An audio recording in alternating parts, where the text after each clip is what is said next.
Ai nostri microfoni, al termine della partita tra Castiglione e Follonica, l'allenatore del Follonica Carlo Gucci. La partita è finita 9-4, però io dico che il Follonica ha lottato, ha ribattuto colpo su colpo, è stato in qualche volta sfortunato, forse alcune decisioni arbitrali non proprio favorevoli, però nel complesso, pur sconfitto, ha giocato una buona partita.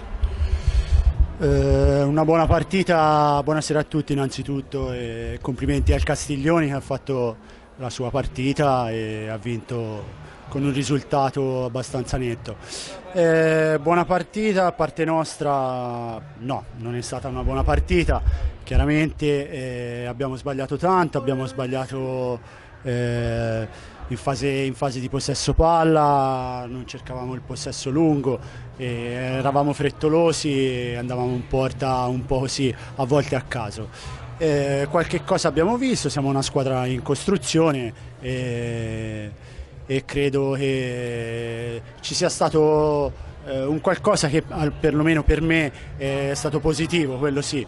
La partita non è andata bene, l'arbitro ha fatto la sua partita, non ha assolutamente è stato all'altezza della situazione.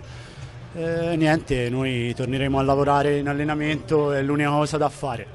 Vedere dove abbiamo sbagliato e cosa possiamo migliorare e lavorare. Questo è il nostro, diciamo, motto.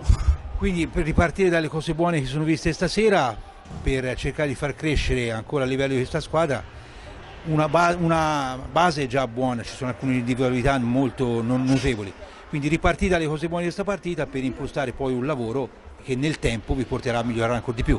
Sì, certo, partire da una base che ad oggi abbiamo e non abbiamo tutti ragazzi che sì, è tanto che giocano a hockey, però non hanno grossa esperienza in categoria, ma questo non ci preoccupa, abbiamo tempo per fare cose mirate, per cercare quantomeno di crescere il livello generale.